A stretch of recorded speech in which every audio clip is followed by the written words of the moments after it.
Eu queria, né, continuar com isso que eu acabei de falar antes de entrar nas supostas falcatruas aí. Essa questão que você também observa isso, que a torcida do São Paulo não sabe mais o que é. Porque assim, quando eu comecei a acompanhar futebol lá atrás, cara, e o Flamengo tava pindaíba do cacete, aquele campeonato de 2009 é muito marcante pro flamenguista, né? Porque, porra, começa o ano, cara, isso aí vai brigar pra não ser rebaixado de novo, vai ser uma coisa horrorosa, não sei o quê. Aí tem um ano iluminado do Adriano Petkovic, na época o goleiro Bruno, que fez um campeonato absurdo naquele ano, um monte de trabalhador, né, no time lá, nossos laterais lendários, claro, estavam lá também. E a gente ganha aquele campeonanato, mas aquilo lá foi uma loucura, porque a gente ganhou, a gente tirou o tetracampeonato de São Paulo, né, de uma coisa muito inesperada, era o tri de São Paulo, e era uma época que, o negócio soberano, né, que era uma coisa assim, cara, ganhar do São Paulo na época era uma coisa assim, inacreditável acontecer. E ver essa situação. E aí eu vi isso, né? Mas muitos, quem tem 20 anos, não, e era quem tira o título do São Paulo, né? Era essa parada. E aquele título eu lembro que pra gente também, flamenguista, valeu muito, porque foi isso, que a gente pediu o teto do São Paulo, que obviamente era um time mais bem estruturado, tinha tudo isso, não sei o quê, que foi um exemplo pra muita gente. E hoje o torcedor, que mais jovem, nem sabe o que é isso, cara, nem lembra disso, né? Você sabe que o erro que eles cometeram, para mim, que é mais imperdoável do que qualquer coisa, eles tiraram isso do torcedor. Eles tiraram isso. Que não tem nada a ver com soberba, não tem nada a ver com arrogância. Tiraram o orgulho, tiraram o sentimento de orgulho. Eu tenho 56 anos, eu vi tudo do São Paulo, né? Ou eu tava no estádio, eu vi pela televisão, mas eu acompanhei no dia a dia. Ninguém me contou que o Careca jogava, eu vi ele fazer gol. Ninguém me contou do Miller jogar, eu vi. Mas eu não sei se isso é uma maldição hoje em dia ou se é uma bênção. Porque talvez se eu não tivesse visto, eu não sofresse tanto. Sim. Né? Seria esse cara, São cresceu, Paulo é isso né? aí mesmo e tal. Só que imagina pra mim o quanto é doloroso ver tudo isso que tá acontecendo nos últimos 15 anos. Não é de agora. Agora é só a cereja do bolo. Mas nos últimos 15 anos. Esses caras tiraram isso do torcedor. A nova geração de torcedor do São Paulo não sabe o que é o São Paulo. Hoje, um pai que tem um filho, um moleque de 8, 9 anos, não consegue fazer ele virar São Paulino do jeito que eu sou, do sentimento que eu tenho, né?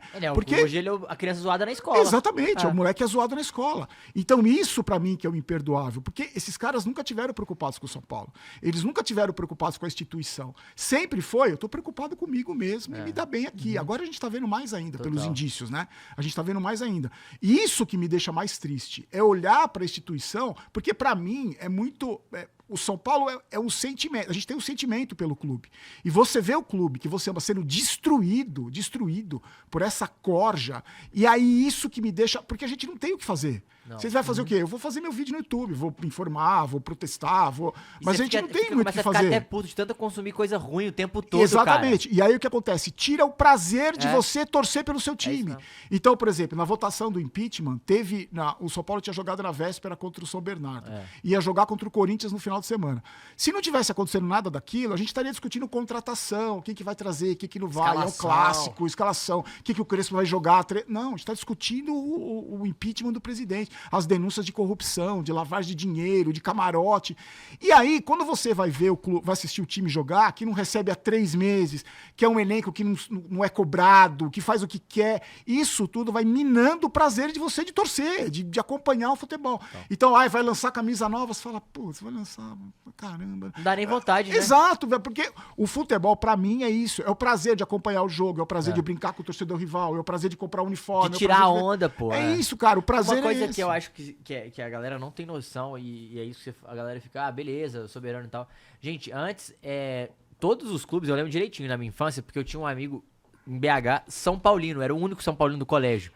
E ele tirava onda, porque, porra, tava ganhando tudo. Então, tipo, e o São Paulo tinha umas guerras com o Cruzeiro na época de Libertadores e tal. E era muito louco, porque o São Paulo geralmente ganhava do Cruzeiro e perdia pro Atlético, era muito pior o time na época, né? E a gente ficava nessa brincadeira. Mas todos os times queriam ser o São Paulo, porque o São Paulo era o clube modelo, né? Tipo, eu acho que essa parada do orgulho não é nem porque a galera vai levar muito pro lado, pô, não, o torcedor tem orgulho do seu time. Não, é o orgulho do que a instituição representa pro Brasil, no caso. Exatamente. Né? Era uma coisa assim, Por exemplo, eu não me lembro, na minha fase de torcedor de moleque, assim, ver o São Paulo envolvido com denúncia de corrupção, de bandidagem, de ter... Era o contrário, né? Era os caras... Porque o São Paulo, na década de 70, de 80, era formado pelos grandes empresários, pelos advogados mais importantes de São Paulo, pelos grandes médicos, pelas cabeças mais atuantes na cidade, tudo. E essas médico, pessoas... Pô, os médicos de São Paulo, todo E mundo é sempre isso, falava. mas por quê? Esses caras tinham o ideal São Paulo. Eles eram idealistas pela instituição e transformaram o São Paulo no que o São Paulo virou. E as pessoas que entraram depois fizeram justamente o contrário. Foram tirando essas pessoas de lá, se apossando de um clube de sucesso, de uma estrutura de sucesso, e apodreceram tudo, destruíram tudo. Cara, mas então, na sua visão, quando que isso começou a acontecer? Porque, tipo, Qual foi o Casares, turning point ali, né? o Leco, o Tem- Caro tem- Harry e tal. tem um- Qual foi então, eu acho que a última, lá na época dos Mundiais Libertadores, era o Juvenal. É ele. Isso. Começa com ele. Começa com ele. O Juvenal foi diretor de futebol durante muito tempo, fez um excelente papel, depois foi presidente do São Paulo. Em determinado momento, ele rasga o estatuto para se eleger no terceiro mandato. A partir daí, o São Paulo degringolou. A partir daí, o São Paulo acabou. Isso era o que ano, mais ou menos? Eu não me lembro, sei precisar o ano. Mas Não, foi mas antes da foi- gestão do Aidar. Foi mais ou Ah, menos tá. 15 anos atrás, Aham. mais ou menos, a grosso modo falando. 2010 ali, por por aí. aí. Depois dos títulos de 98, de 2008. Porque o que ele fala? Eu lembro de uma entrevista dele, ele fala assim, aqui nós temos os melhores equipamentos. A gente não precisa de profissional bom. Temos equipamentos bons aqui.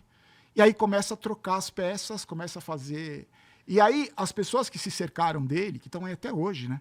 Eles são pessoas que foram... O São Paulo foi perdendo a excelência da competência e do idealismo. Então, por exemplo, ele não foi... rasgou o estatuto por terceiro mandato por idealismo. Foi para... É um Pessoal. ego. É meu, é pessoal. Eu quero o terceiro mandato. A partir daí, vem o Aidar. Que o Aidar foi outro envolvido com denúncia de corrupção, com a namorada, um monte de... O Ministério Público investigou, o mesmo problema. E ele renunciou, né? Renunciou porque ele estava na mesma situação que o Casares, e depois a gente entra na história do Conselho Consultivo, por que ele foi parar no Conselho Consultivo. O São Paulo é investigado pelo Ministério Público em 2015, 2013, 2014, 2015, nessa época, é investigado. O Ministério Público descobre um monte de irregularidade, corrupção, lavagem de dinheiro, um monte de crime, envolvendo pessoas que estão lá até hoje.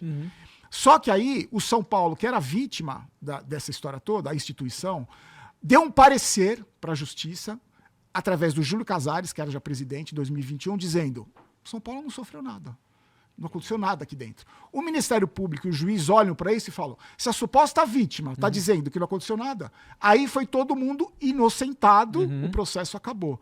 Isso em 2015, né? Acontece isso, em 2021 tem esse parecer.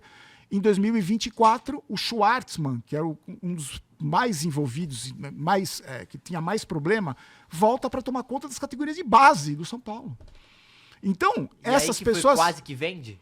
né? Também. Mas essas pessoas que estão lá, que formam um conselho deliberativo, a grande maioria dos conselheiros, que não estão nem aí para o São Paulo, depois a gente entra nessa história dos conselheiros, essas pessoas, elas formaram um esquema dentro do São Paulo, que eu falo que essa é a pior gestão da história por causa disso, do legado que ele vai deixar.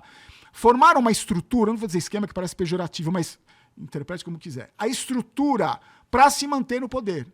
Esses caras montaram uma estrutura para eu reelejo você, depois você me reelege. O Casares era vice do Aidar. E agora é presidente. O Casares era diretor de marketing do Leco. São sempre as mesmas pessoas, não mudam. No São Paulo não muda nem a mosca. E no São áudio, sempre as mesmas parece moscas. também que as próximas pessoas a ser presidente era a Mara, né? São Assim, exato. O que parecia Ela tinha supostamente aspiração com áudio. política. E o Carlo Magno também tem aspiração política. Então são as mesmas pessoas. O Carlo Magno está no São Paulo há 22 anos. 11 ele era consultor do futebol social. Que não serve para nada, não tem experiência nenhuma. E hoje ele é CEO do São Paulo. CEO do São Paulo. O cara que não tem experiência em nada, nunca administrou uma pizzaria, não sabe nada de futebol. Mas é aliado do Casares, que também tem a força política dele lá dentro. Tinha, né? Perdeu muito, mas esses caras fazem de tudo para continuar no poder. Eu duvidava muito dessa aprovação dos conselheiros, eu acho que ela aconteceu só por causa dos torcedores, da pressão da torcida comum. Porque os próprios conselheiros são todos do Casares, são todos, essa articulação toda juntou os conselheiros também. A oposição de São Paulo tem 50 conselheiros, menos, 50 pessoas ali, que tem gente muito séria lá dentro, preocupada com São Paulo. O resto de idealismo que tem está na oposição. Mas esses caras montaram essa estrutura toda, e essa estrutura é difícil de quebrar. É muito complicada para quebrar. Você viu que eles fizeram tudo. O presidente do conselho, que é assim com Casares, marcou a votação só presencial. Para os tiozinhos lá que votaram pela internet no orçamento, para aprovar o orçamento do Casares, ele liberou online. Para o impeachment, não, tinha que ser presencial. Teve que uma advogada a doutora Amanda, entrar na justiça para conseguir fazer com que os caras votassem em casa. Os senhorzinhos de 90 e tantos anos que precisavam votar pela internet.